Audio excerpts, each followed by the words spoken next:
কোন সময় থেকে তোমার এই গলা এরকম দেখা যাচ্ছে কথা বলতে পারো না? হ্যাঁ, আরো শক্তি বলো। বৃহস্পতিবার দিন বিকালে। ওই সময় তুমি কোনো কিছু দেখি ভয় পাইছিলা? ভয় পাইছো না? আরো শক্তি বলো। তুমি এতটুকু বলতে পারো, আর শক্তি বলতে পারো না? হ্যাঁ, তুমি যে অবস্থায় আছো এই অবস্থায় সূরা ফাতিহা তেলাওয়াত করো তো।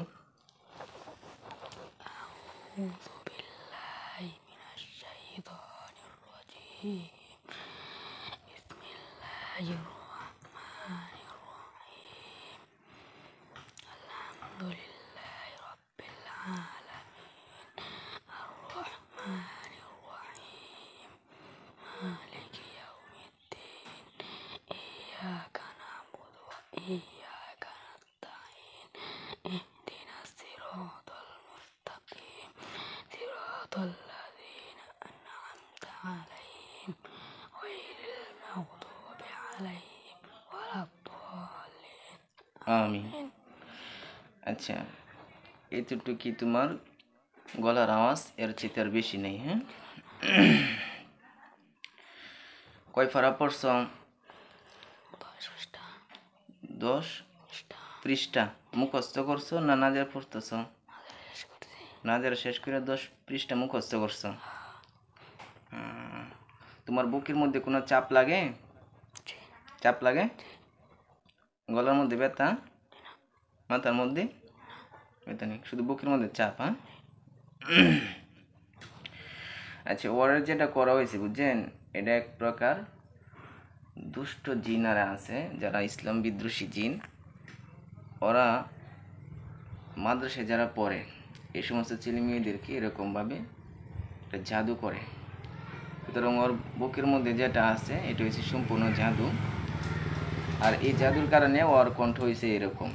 এটা কোনো পড়ালেখা করার কারণে তার গলা যে এরকমভাবে ভেঙে গেছে এরকম না। তখন ইনশাল্লাহ কাজ করা হবে। সূরা ফাতিহা তো এখন পড়তে পারছে না, তাই না?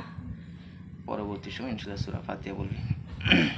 বলো হি আল্লাহ, মনে মনে বলো, তোমার শক্তি, তুমি যতটুকু শক্তি পারো এতটুকু বলো। বলো হি আল্লাহ, আমার গলার সম্পূর্ণ আওয়াজ এই মুহূর্তে দিন, যাতে আমি সম্পূর্ণভাবে তোমার কোরআন পড়তে পারি।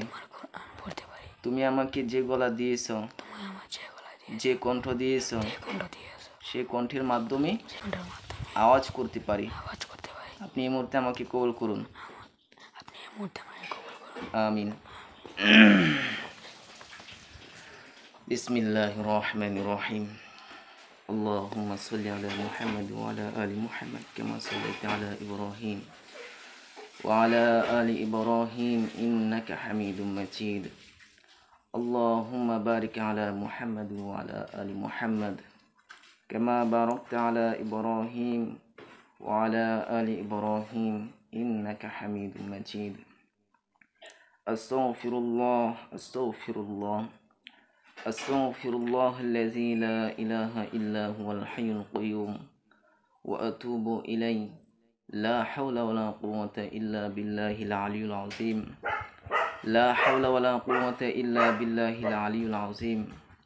আলহামদুলিল্লাহি রাব্বিল আলামিন আর রহমানির রহিম মালিকি ইয়াউমিদ্দিন ইয়্যাকা না'বুদু ওয়া ইয়্যাকা নাস্তাঈন ইয়্যাকা না'বুদু ওয়া ইয়্যাকা নাস্তাঈন ইহদিনাস সিরাতাল মুস্তাকিম সিরাতাল লাযীনা আন'আমতা আলাইহিম গায়রিল মাগদুবি আলাইহিম ওয়ালাদ-দাল্লিন আমিন।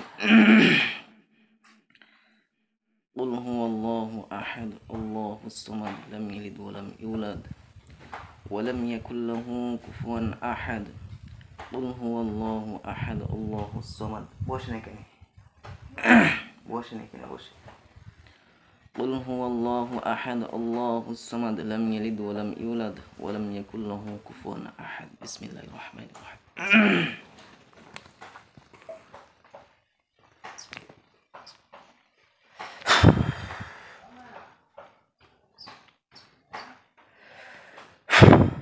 সোজা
শুধু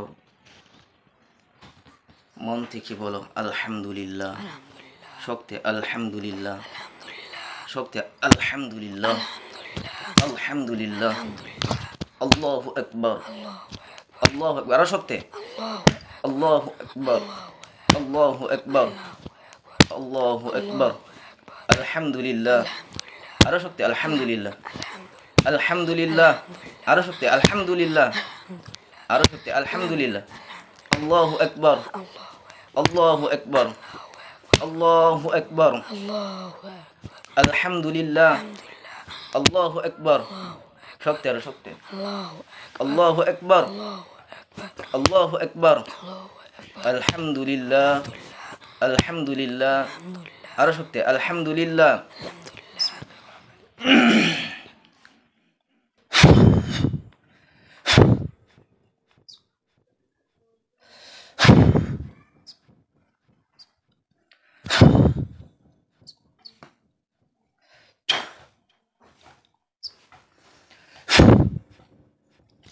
বলো আলহামদুলিল্লাহ, শক্তি আলহামদুলিল্লাহ, আলহামদুলিল্লাহ, ওয়াতিলুহুম ইয়াযিবুহুমুল্লাহু বিআইদিকুম ওয়া ইয়াখজিম ওয়া ইয়াসুরুকুম আলাইহিম ওয়া ইয়াশফি সুদুরা কওমিন মুমিনিন।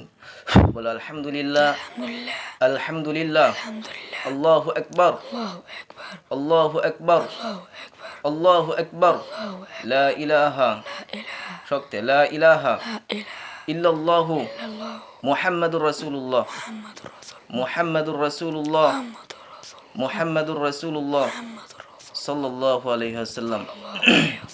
পানি আনি না, কিন্তু বসে একটু পানি আসে।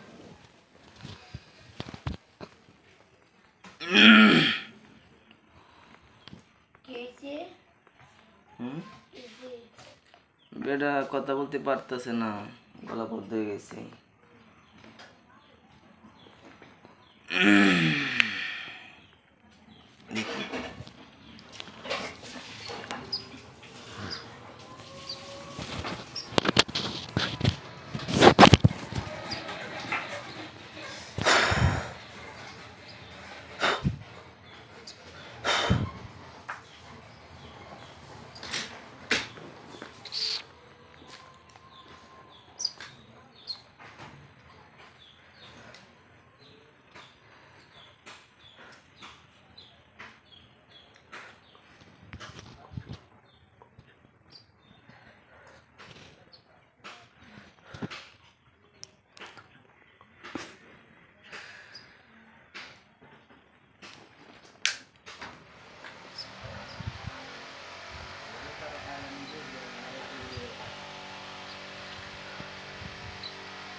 এদিকে দেখো, বিসমিল্লাহ বলে পানি দেখো, জানা তো।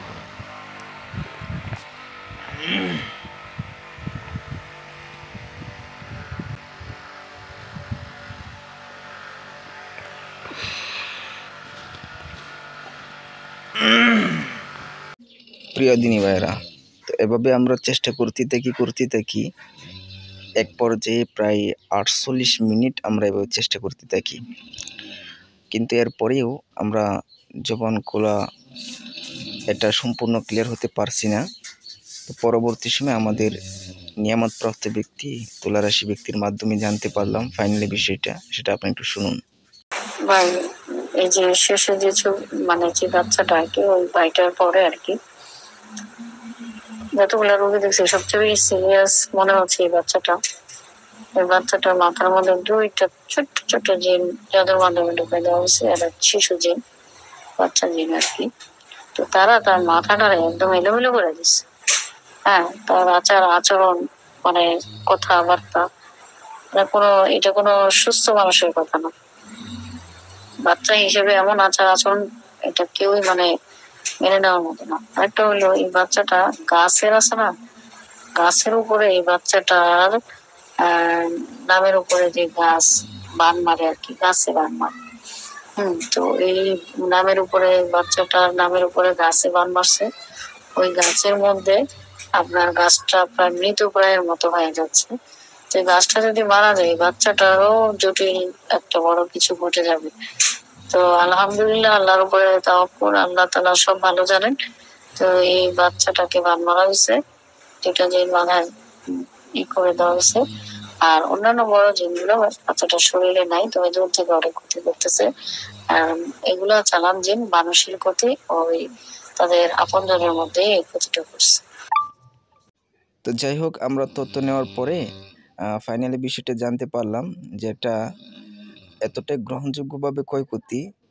আমার মতো রাখি যদি আরও 20টা 50টাও কাজ করতো, তাহলে এটা উপস্থিত কাজ করে কখনো সম্ভব ছিল না। তো জাদুটা প্রাথমিক অবস্থায় নষ্ট হয়ে গেছে, কিন্তু জিনগুলো রয়ে গেছিল। পরে জিনগুলো ধরলাম, জাদুটা নষ্ট করলাম, কিন্তু এটার প্রভাব প্রক্রিয়া বেশ কয়েকটা দিন পরে এটা পরিপূর্ণভাবে ধ্বংস হবে। এর জন্য আমি কিছু তদবিরও দিয়েছিলাম, আমলে দিয়েছিলাম। তো নির্ধারিত একটা টাইম ছিল যে এটা আমি আবার নিয়ে আসার জন্য। পরবর্তী সময় আমরা যখন কাজ করি, তো আলহামদুলিল্লাহ পরে এটা দেখেন আপনারা। আসসালামু আলাইকুম ওয়া রাহমাতুল্লাহি ওয়া বারাকাতুহু। তো আশা করি সবাই আল্লাহর রহমতে ভালো আছেন।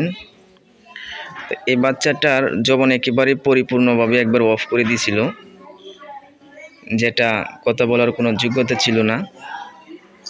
তো আলহামদুলিল্লাহ, এই কাজটা এতভাবে কঠিনভাবে করেছিল যেটা আমি বারবার দেখতে হয়েছি।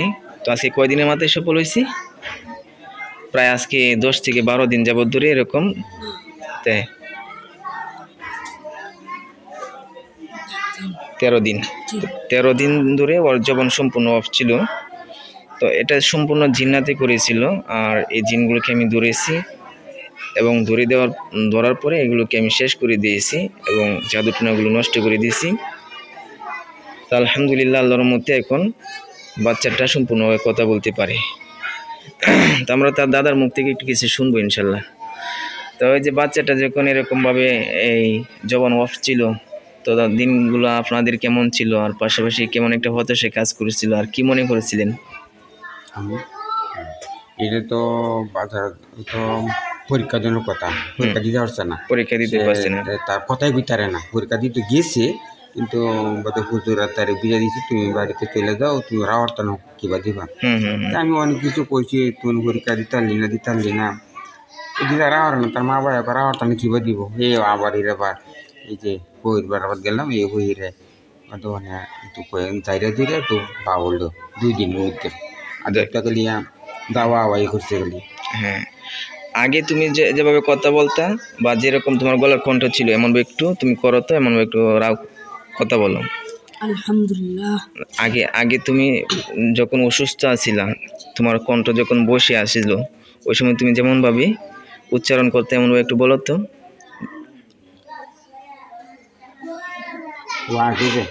মানে যখন তুমি অসুস্থ ছিল, কথা বলতে পারছো না, এমন একটা ধরন তোমার মধ্যে আছে না, যেটা নিচ থেকে হাঁসফাঁস করে।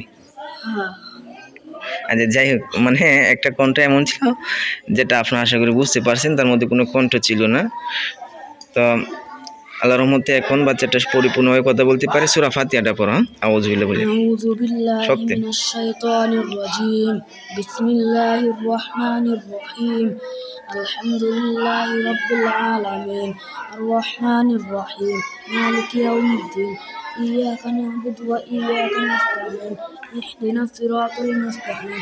সিরাতাল লাযীনা আন'আমতা আলাইহিম গায়রিল মাগযুবি আলাইহিম ওয়ালাদ-দাল্লিন। আমিন। বলো, আমার জন্য সবাই দোয়া করবেন, আমার জন্য সবাই দোয়া করবেন, যাতে আমি দৈনন্দিন জীবনে ভালো থাকতে পারি, মাদ্রাসায় পড়তে পারি। সবাই দোয়া করবেন। তোমার জন্য সবাই দোয়া করবে ইনশাল্লাহ। তো সবাই ভালো থাকেন আর আমার জন্য দোয়া করেন। আসসালামু আলাইকুম ওয়া রাহমাতুল্লাহি ওয়া বারাকাতুহু।